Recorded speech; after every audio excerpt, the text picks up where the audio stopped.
Lots of influences have made our culture really amazingly complex and quite beautiful. At the same time, some of the outward influences from well-meaning people brought in things like tobacco. Twice as many Alaska Native adults use tobacco as compared to non-natives living in Alaska.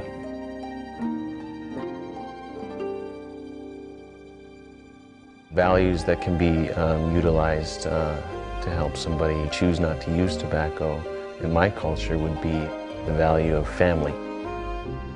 I grew up in a home that, my dad smoked. We saw it modeled in the home. Tobacco use was a regular part of adults around us. The more adults that don't use tobacco, the more kids don't see that as a social norm. And so you see that trend change.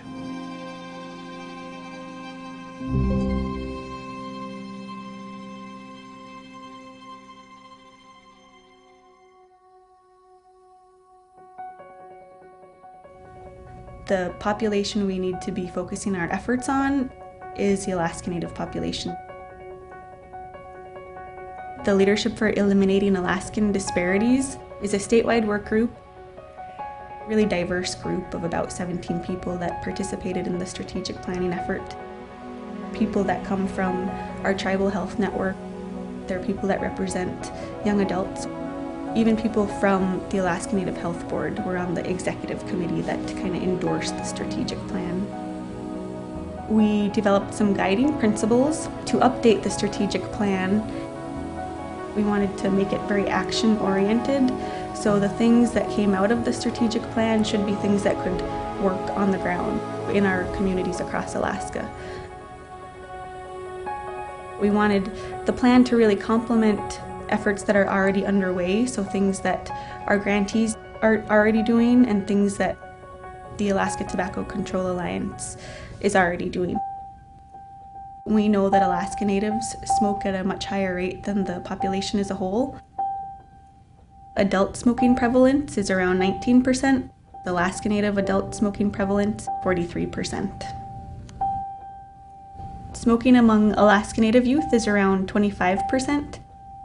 Smoking among non-Native youth is around 14%. Smokeless tobacco prevalence among all adults is around 5%. Alaska Natives is at 12%.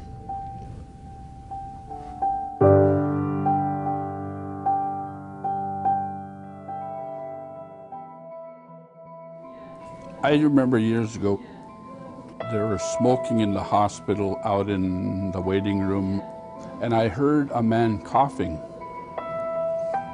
and he had emphysema. And my question to the board members, we're treating a man with emphysema and we're allowing smoking in here? And over years, the change started on tobacco cessation. They had a huge critical mass of folks that said, this isn't a good thing for our people and we want to have a tobacco-free campus. Their board of directors helped to push something through that people said there's no way that that's going to happen. And that was a proud day for us, not allowing any cigarettes or smoking on the campus. It started at Search. All the rest of the hospitals in the state of Alaska followed their lead. Outside Alaska, hospitals looked at us and said, if they can do that in Alaska, we ought to be able to do it in Nebraska or California. But what Search did was open the door. Very soon after, Alaska Native Medical Center became tobacco-free. From the Alaska Native community, of course, we face a great disparity, but we also have the support of great leadership that says this is something really important and our healthcare facilities should be healthcare facilities, and as such will be tobacco-free. No smoking allowed. It's great. There was a final, timely submitted resolution submitted within the terms of suspension of the rules. The resolution is entitled Statewide Smoke-Free Workplaces to Protect Tribal Citizens from the Dangers of Secondhand Smoke. Is there a motion to suspend the rules to consider this resolution?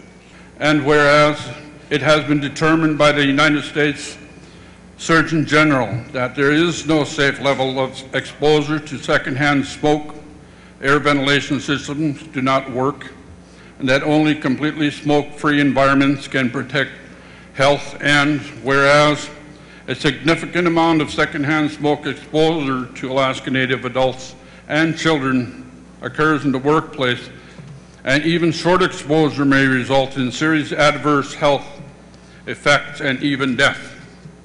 And Alaska Native people have taken a lead in addressing health issues throughout the years.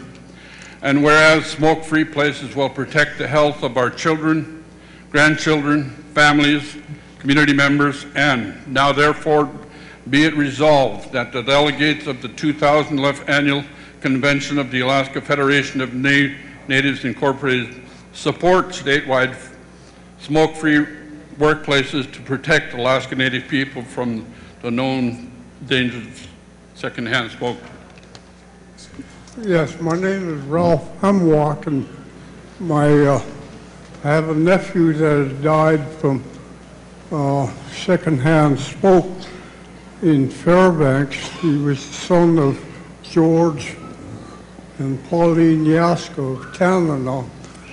He was playing pangingi with a lot of the people there. They all smoked, but he didn't. He died from secondhand smoke. 7 as amended signify by saying aye. Aye. All those opposed say nay. The resolution is adopted.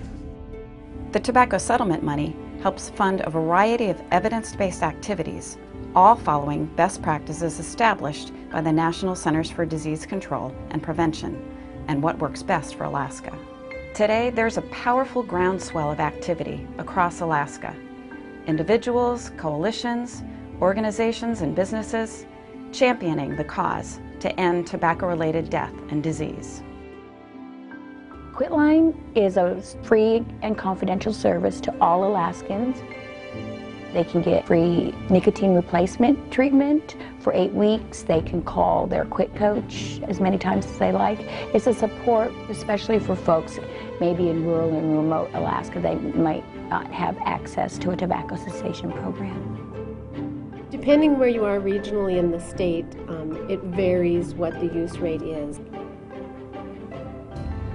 We offer a full range of service. That would be one-to-one counseling or family counseling or group counseling, and then also pharmacotherapy.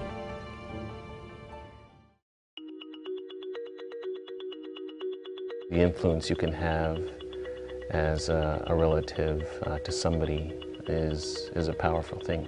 Challenging somebody towards a positive lifestyle is always heard when it's coming from family. It's those voices, I think, and that's where, you know, in culture, when you look at a group of people like elders, which are valued, and that's a very positive part of culture, is we do value elders, and also children. I think the media is doing a wonderful job, but we can do more. Prevention is still the best medicine. The Native community needs to step up.